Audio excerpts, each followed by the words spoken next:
નમસ્કાર વિદ્યાર્થી મિત્રો, જ્ઞાન મંદિર મોડર્ન સ્કૂલમાં આપ સર્વે વિદ્યાર્થીઓનું હાર્દિક સ્વાગત છે.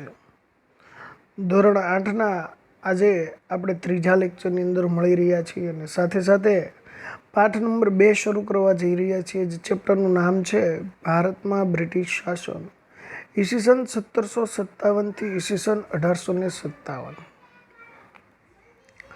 આપણે પ્રથમ ચેપ્ટરની અંદર વાત કરી હતી પ્લાસી નામના યુદ્ધની. જે પલાસ નામના વૃક્ષો આવેલા છે અને ત્યાં આ પ્લાસીનું યુદ્ધ થયેલું. પ્લાસીના યુદ્ધ પછી મીર જાફરને હટાવીને અંગ્રેજોએ મીર કાસિમને એનો નવાબ બનાવ્યો. પણ તેના શાસનમાં બંગાળમાં એટલે વિદ્યાર્થી મિત્રો, પ્લાસીના યુદ્ધ પછી જે મીર જાફર છે એને હટાવીને મીર કાસિમને બંગાળનો નવાબ બનાવવામાં આવ્યો. અને બંગાળના જે શાસનમાં બંગાળને કરમુક્ત ખાનગી વેપાર કરવાની બાબતમાં અંગ્રેજો તેની સામે ઝૂકવું પડ્યું. વાંકવું પડ્યું એટલે કે ઝૂકવું પડ્યું. કોને? અંગ્રેજોને. કોની સામે? મીર જાફરની હટાવી દેવામાં આવ્યો હતો બંગાળના નવાબમાંથી અને મીર કાસિમને બંગાળના નવાબ તરીકે બેસાડવામાં આવ્યો હતો. પણ મીર કાસિમ તો અંગ્રેજોની એક પણ વાત માનતો નહોતો. આથી અંગ્રેજોએ તેની સામે યુદ્ધ કર્યું. બક્સરના આ યુદ્ધમાં અંગ્રેજોની જીત થઈ. ત્યારબાદ ક્લાઇવે અવધના નવાબ અને મુઘલ બાદશાહ સાથે સંધિ કરી. સંધિ મુજબ અવધના નવાબે કંપનીને 50 લાખ રૂપિયા આપવાનું સ્વીકાર્યું. પરિણામ સ્વરૂપે મુઘલ બાદશાહ શાહ આલમે બીજાને કંપનીની વાર્ષિક 26 લાખ ખંડણી આપે છે. અવધના નવાબ છે એ કંપનીને 50 લાખ રૂપિયા આપવાનું પોતે સ્વીકારે છે. અને શાહ આલમ બીજો છે જે બ્રિટિશ ઈસ્ટ ઇન્ડિયા કંપનીને 26 લાખ ખંડણી આપે છે. તેના બદલામાં બંગાળ, બિહાર અને ઓડિશાની દીવાની સત્તા આપવાની હતી. 12 ઓગસ્ટ 1765માં ઈસ્ટ ઇન્ડિયા કંપનીએ મુઘલ બાદશાહને બંગાળની દીવાની સત્તા આપી. પરિણામ સ્વરૂપે અંગ્રેજોને ભારતમાં હવે રાજકીય સત્તાઓ પણ શરૂ થઈ ગઈ. નીચે તસવીર આપી છે જે કોર્નવોલિસની છે અને તમને માહિતી પણ આપી છે કે અંગ્રેજોએ કંપનીની આવકમાં વધારો કરવા ઈસવીસન 1772માં બંગાળમાં એક નવી વ્યવસ્થા દાખલ કરી કે જેમાં જમીન મહેસૂલ વસૂલ કરવા માટે ઇજારદારો સાથે કરાર કરવાનો. ઇજારાદારો એટલે કે જેની પાસે ઘણી બધી સંપત્તિઓ છે પહેલેથી જ, જે બોલીઓમાં વધુ રકમ આપે તેને મહેસૂલ ઉઘરાવવાનો ઇજારો આપવામાં આવતો. બોલી લગાડવામાં આવે ને, કોઈ કે 10 રૂપિયા, કોઈ કે 20 રૂપિયા, કોઈ કે 30 રૂપિયા, જે જાજી બોલી લગાવશે એ વસ્તુ એને આપવામાં આવશે. આ વ્યવસ્થામાં ઇજારાદારો માટે દસ્તાવેજમાં ફાર્મ શબ્દનો ઉપયોગ કરવામાં આવતો, એટલે કે એને સાચવવા માટે આપે. આથી આ વ્યવસ્થાને ફાર્મિંગ વ્યવસ્થાના નામે પણ ઓળખવામાં. આજે પણ આપણે ખેતીમાં ઘણા ખેડૂતો નથી કહેતા ફાર્મે આપી દીધું છે. આ વ્યવસ્થામાં ઇજારાદારોનું એકમાત્ર ધ્યેય કે વધુ આવક ઊભી કરવાનું હોવાથી ખેડૂતોનું શોષણ હતું. ઇજારાદારો છે જે એને વધારેમાં વધારે પાક તૈયાર કરાવવાનો, જેથી ખેડૂતોનું ખૂબ શોષણ. જ્યારે આ પ્રથા અસહ્ય બની ત્યારે તેમાં સુધારો લાવવા માટે ભારતમાં ગવર્નર જનરલ તરીકે ભારતની અંદર કોર્નવોલિસની નિમણૂક કરવામાં આવી. ત્યાર પછી આવ્યું કાયમી જમાબંધી. કોર્નવોલિસ ગવર્નર જનરલ હતો. આપણે કાયમી જમાબંધીને એ પણ અર્થમાં લઈ શકીએ એડવાન્સ. આજના યુગ પ્રમાણે કોર્નવોલિસ ગવર્નર જનરલ હતો ત્યારે ઈસવીસન 1793માં ભારતમાં કાયમી જમાબંધી દાખલ કરવામાં આવી. કોના કાળમાં કાયમી જમાબંધી દાખલ કરવામાં આવી? તો કે કોર્નવાલિસ. અને એમાં મુખ્ય 2 દરખાસ્તો હતી. કેવી દરખાસ્તો? તો કે જમીનદારને જમીનના અને જમીન મહેસૂલના હક આપવામાં આવ્યો અને તેમણે સરકારના એજન્ટ તરીકે કામ કરવાનું હતું. જમીનદારે સૌપ્રથમ તો જમીન મહેસૂલના 9 ભાગ સરકારને જમા કરાવવાના અને 10મો ભાગ મહેનતાણા તરીકે રાખવાનો. એટલે કે પોતાના પગાર તરીકે જમીનદારે જે 100 રૂપિયામાંથી 10 રૂપિયા એણે રાખવાના, 90 રૂપિયા બ્રિટિશ ઈસ્ટ ઇન્ડિયા કંપનીને દેવા. આ પદ્ધતિમાં ખેડૂતોનું શોષણ થતું હતું, કારણ કે તેને નિશ્ચિત કરેલું મહેસૂલ જમીનદારને આપવું પડતું હતું. પાક ઉગે કે ન ઉગે, પણ જે નિશ્ચિત ટેક્સ નક્કી કરેલો છે, જે કર નક્કી કરેલો છે, એ સરકારને આપવો પડતો. જમીનદાર તેના ઉપર ખૂબ જુલ્મ કરીને પણ કર છે એ વસૂલ કરતો. જમીનદારને દર વર્ષે નિશ્ચિત કરાર મુજબની રકમ સરકારમાં જમા કરાવવી પડતી. જો જમીનદારની માથે પણ એટલું પ્રેશર હતું. એણે જે સરકારે કીધી હોય એટલા જ પ્રમાણમાં એને કર છે એ સરકારમાં ફરજિયાત પ્રમાણે જમા કરાવવો પડતો. તેમ છતાં કાયમી જમાબંધી જમીનદારોની તરફદારી કરતી. જોકે શરૂઆતમાં જમીનદારોને થોડું સહન કરીને નક્કી કર્યા મુજબ મહેસૂલ આપવું પડ્યું. ખેડૂતોને તો સહન કરવું પડ્યું, પણ સાથે સાથે જમીનદારોને પણ સહન કરવું પડ્યું. અને જે મહેસૂલ ના ભરી શક્યા એમની જમીન જપ્ત કરી પાછળથી જમીનદારો જમીન ખરીદવા લાગ્યા. હવે પરિણામ સ્વરૂપે બન્યું એવું કે જે ખેડૂતો છે એ કર ન ભરી શક્યા એમની આ જમીનદારોએ જમીન છે એ જપ્ત કરી લીધી, એટલે કે લઈ લીધી એમની પાસે. સરકારને ખેડૂતના વિકાસમાં હવે રસ હતો નહીં. પરિણામે બંગાળમાં ખેડૂતના ઘણા વિદ્રોહ થયા અને અન્ન ભંડાર તરીકે ઓળખાતું જે બંગાળ હતું એ હવે કંગાળ બની ગયું હતું. બરાબર, આગળ વાત કરીએ. રૈયતવારી પદ્ધતિ. થોમસ મુનરોની તસવીર આપી છે બાજુમાં, કે 19મી સદીની શરૂઆતમાં ઈસવીસન 1820માં મુંબઈ અને મદ્રાસ, એટલે કે હાલનું ચેન્નઈ, જે પ્રાંત હતો, જે વિસ્તાર હતો, એમાં રૈયતવારી પદ્ધતિ લાગુ કરવામાં આવી હતી. તેના પ્રણેતા થોમસ મુનરો હતા. અને વાત એવી હતી કે એ સમયે તેઓ મદ્રાસ, ચેન્નાઈના ગવર્નર હતા. એ સમયે ચેન્નાઈના ગવર્નર કોણ હતું? Thomas Munro. આ પદ્ધતિમાં જમીન ખેડનારને જમીનનો માલિક બનાવવામાં આવ્યો હતો. જે જમીન ખેડે એ એનો માલિક, એવો થોમસ મુનરોએ સૌપ્રથમ અધિકાર આપેલો. સરકારની શરત મુજબ ખેડૂતે જમીન મહેસૂલ ચૂકવવાનું હતું. સરકાર જે પણ શરત રાખે એ પ્રમાણે દરેક ખેડૂતે સરકારને ટેક્સ ચૂકવવાનો હતો. આ પ્રથાથી જમીનની માલિકી હકનો કોઈ ફાયદો થતો ન હતો.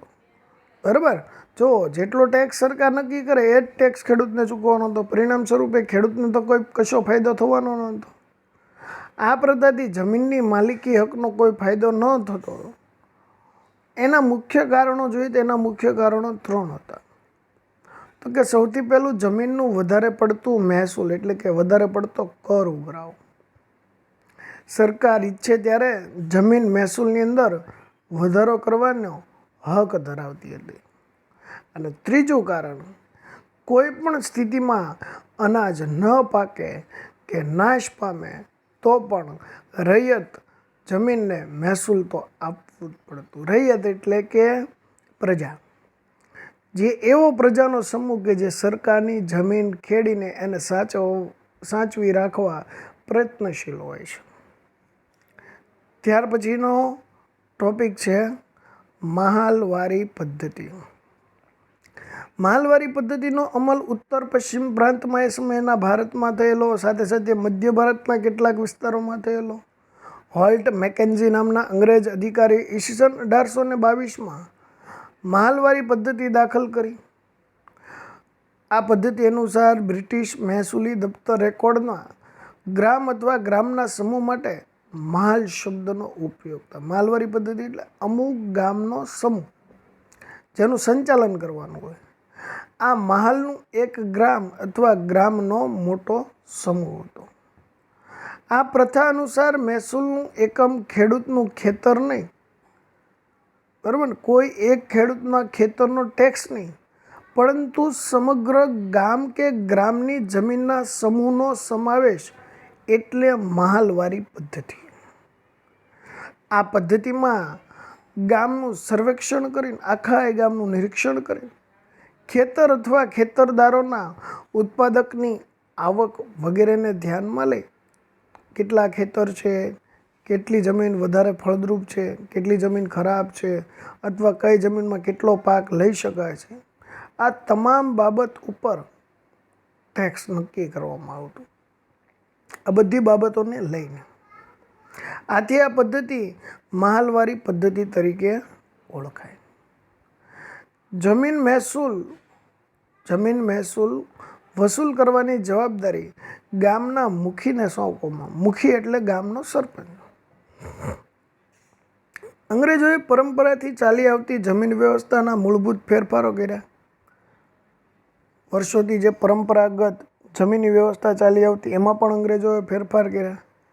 પરિણામે ભારતીય ગામોની સ્થિરતા, જે ગતિએ વિકાસ થતો હતો, સ્વાયત્તતા એટલે કે જે સ્વતંત્રતા હતી, જે સાતત્ય હતું, આ બધું જ છિન્ન ભિન્ન, આ બધું જ હવે ભૂસાઈ ચૂક્યું હતું.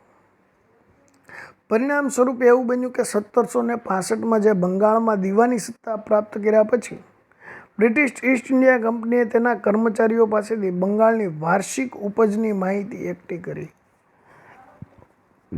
સરકારે નક્કી કર્યું, એના કર્મચારીઓને કીધું કે રેકોર્ડ કાઢો અને તપાસો કે બંગાળની અંદર દર વર્ષે કેટલું ઉત્પાદન થાય છે. કારણ કે બ્રિટન માટે બંગાળનું મૂલ્ય યુરોપના નિકાસ માટે ખેત પેદાશ આપનારું એક ક્ષેત્ર હતું. જો બંગાળનું મૂલ્ય કેમ વધારે હતું, તો કે એ સમયમાં યુરોપમાં જે પણ નિકાસ કરવામાં આવતી એ મોટા ભાગની એ સમયે બંગાળ પ્રાંતમાંથી કરવામાં આવતી. એટલે બ્રિટિશ ઈસ્ટ ઇન્ડિયાના માટે આ બંગાળ પ્રાંત એ સમયે ખૂબ મહત્ત્વનો હતો. આથી તેણે ખેત પેદાશો ઉપર ખૂબ પકડ જમાવી. આપણે કઈ કઈ ખેત પેદાશોની વિદેશમાં નિકાસ કરીએ છીએ? ખાસ કરીને કેરી, ડુંગળી, બરાબર. આ સિવાય ઘણી એવી બધી વસ્તુઓ છે જેની આપણે નિકાસ કરીએ છીએ. આયાત કરવામાં તો કે ઘણી, દાખલા તરીકે દ્રાક્ષ, ભારતમાં દ્રાક્ષ થાય છે પણ જેટલી માત્રામાં જરૂરિયાત હોય છે એટલી માત્રામાં હોતી નથી, એટલે દ્રાક્ષ. આ સિવાય વિદેશી ફળો જેની આપણે આયાત કરીએ છીએ. તમે જોઈ શકો છો એ સમયનું બંગાળનું જે ગ્રામ્ય હતું એની એક બજારનું એક દૃશ્ય અહીંયા આપેલું છે. ખેતીની સ્થિતિની વાત કરીએ તો કે બંગાળમાં દીવાની સત્તા મેળવ્યા પછી ઈસ્ટ ઇન્ડિયા કંપનીનો મુખ્ય ઉદ્દેશ યુરોપમાં માંગ હોય તેવી વસ્તુઓ ભારતમાંથી પ્રાપ્ત કરવાનો હતો. આથી તેણે બંગાળ, બિહાર અને ઓડિશા જેવા એ સમયના ભારતના સમૃદ્ધ જે પ્રદેશો હતો એના ઉપર પોતાની સત્તા જમાવી દીધી. કંપની ભારતના ખેત પેદાશોના ખરીદ વેચાણના બજારો ઉપર પોતાનો ઇજારો સ્થાપવા માંગતી હતી. હવે જો જે બ્રિટિશ ઈસ્ટ ઇન્ડિયા કંપની છે એ પોતાના ખરીદ વેચાણના બજારો ઉપર પોતાનો જે છે એ ઇજારો એટલે કે વર્ચસ્વ જમાવવા માંગતી હતી. ઇંગ્લેન્ડમાં નિકાસ કરવાની જે જરૂરી વસ્તુઓ હતી તેમાં ખેત પેદાશો એ સમયે મુખ્ય હતી. આથી કંપનીએ ભારતમાં ખેતીનું પોતાની મરજી મુજબ વેપારીકરણ કરવાનો પ્રયાસ કર્યો. એટલે કે જે કંપની કે એ જ ખેડૂતોએ પાકનું વાવેતર કરવાનું. અને આ પાકોમાં મુખ્યત્વે કેવા પાકો હતા તો કે ગળી, કપાસ, કાચું રેશમ, અફીણ, મરીનો. બરાબર, અફીણ એટલે કે એક પ્રકારનું પીણું છે. કાચું રેશમ જેમાંથી કાપડ બને, રેસાઓ બને છે. મરી એક પ્રકારનો મરી મસાલાનો પાવડર છે. ખેત પેદાશોનું કંપની શાસન હેઠળ વેપારીકરણ થતાં તેની કેવી સ્થિતિ થઈ તેના વિશે હવે આપણે આગળ અભ્યાસ કરીશું. કાચું રેશમ સૌ પ્રથમ તો જોઈએ તો કે 18મી સદીના સમયગાળા દરમિયાન ઇંગ્લેન્ડમાં કાચું રેશમ સ્પેન અને ઇટલીમાંથી આવતું હતું. સૌપ્રથમ 18મી સદીની વાત કરું કે એ સમય દરમિયાન છે ખાસ કરીને ઇંગ્લેન્ડની અંદર જે રેશમ આવતું હતું એ સ્પેન અને ઇટલીમાંથી આવતું હતું.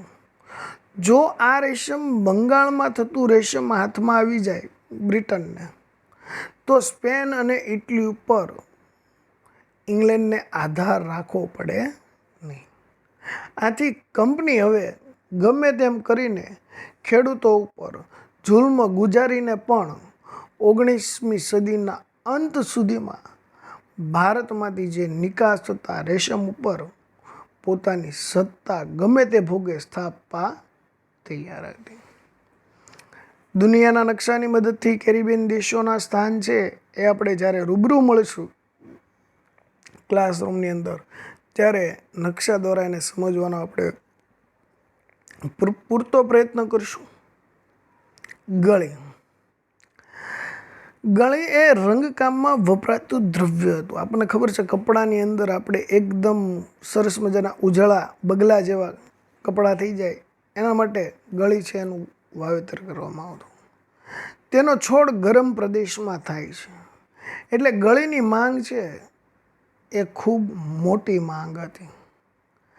કાપડ ઉપર ભારતની ગળીનો રંગ ચમકતો હોય તે રીતે ઉપસી આવતો. આવો રંગ અન્ય ગળીથી ઉપસતો ન હતો. જો ભારતની ગળી છે ને એટલી બધી સરસ મજાની હતી કે કપડાને ચીપકાવવામાં આવે ને તો એ ગળી ઉપસી આવતી હતી. પણ બીજા કોઈ દેશની તમે ગળીનો ઉપયોગ કરો ને તો એટલી સારી ક્વોલિટીની નહોતી. તેનો ઉપયોગ સુતરાઉ કાપડને રંગવામાં, ખાસ કરીને ગળીનો ઉપયોગ છે એ સુતરાઉ કાપડ છે એને રંગવામાં થતો હતો. પરિણામ સ્વરૂપે ઈસવીસન 1790 સુધીમાં યુરોપીય દેશો ગળીનો પુરવઠો કેરિબિયન દેશોમાંથી મેળવતા હતા. ક્યાંથી મેળવતા હતા? 1790 સુધી યુરોપના જેટલા પણ દેશો હતા એ બધા ગળીનો પુરવઠો ભારતમાંથી મેળવતા હતા. પરંતુ એનું ઉત્પાદન ઘટતા ભારતીય ગળીની માંગ વધવા લાગી. બરાબર. આથી અંગ્રેજો ભારતમાં પોતાની હુકુમત હેઠળના પ્રદેશોમાં યુરોપિયનોને વસાવીને ગળીનું ઉત્પાદન વધારવા લાગ્યા. હવે અંગ્રેજો છે એ ભારતમાં પોતાની અંડરનિયમમાં પોતાના કંટ્રોલમાં જે પણ પ્રદેશો આવતા હતા એમાં યુરોપિયન વાસીઓને કીધું કે ભાઈ વધારેમાં વધારે ગળીનું ઉત્પાદન વધારો. ભારતમાં ગળીના ઉત્પાદનની બે પ્રથા હતી, નીજ અને રૈયતી. નીજ પ્રથામાં ઉત્પાદકો પોતાના જ હળ બળદ અને ઓજાર એટલે હથિયારોનો ઉપયોગ કરી ખેતી કરતા. છોડ તૈયાર થાય ત્યારે કાપીને કાચો માલ કારખાનામાં પહોંચાડવામાં આવતો. બરાબર. આ કોણ કરતું? નીજ પ્રજા. જ્યારે રૈયત નામની પ્રથામાં ખેડૂતો પોતાની જમીન પર ગળીનું વાવેતર કરતો અને તૈયાર થાય ત્યારે બાંધ્યા ભાવે એક ચોક્કસ ભાવ નક્કી કરી રાખેલો, એ ભાવે કારખાનેદારને વેચતું. આ પદ્ધતિમાં કારખાનેદારને ખેડૂતને લોન પણ આપતો હતો. અહીંયા વાત કરી છે કે તમારા વિસ્તારમાં થતા કોઈ એક રોકડિયા પાકને બજારમાં વેચવામાં આવે તો દાખલા તરીકે આપણા વિસ્તારમાં કપાસ. બરાબર. પુષ્કળ પ્રમાણમાં ચિત્રના આધારે તમે જોઈ શકો છો. બે ચિત્ર બધા ગળીના કારખાનામાં લઈ જતા નીલા છોડનું એક દૃશ્ય અને બાજુમાં જે તસવીર આપ્યું છે ગળીના ખેતર પાસેનું એક કારખાનાનું એક દૃશ્ય. આ ઉત્પાદનની પ્રથાથી થતું હતું કારણ કે ગળીના ઉત્પાદકોને વધુ લાભદાયક હતું. જો ગળીના ઉત્પાદકો છે એની નજીકમાં જ જો કારખાનું આવ્યું હોય તો ટ્રાન્સપોર્ટેશનનું ભાડું પણ બચી જાય અને લાવવા લઈ જવામાં સરળતા ઊભી થાય.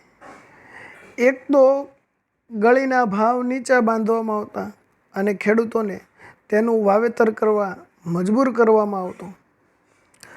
જો ખેડૂત ગળીનું ઉત્પાદન કરવાનો ઇનકાર કરે અથવા ના પાડે તો તેના ઉપર ખૂબ અત્યાચારો કરવામાં આવતા અને તેના પાકનો નાશ પણ કરવામાં આવતો.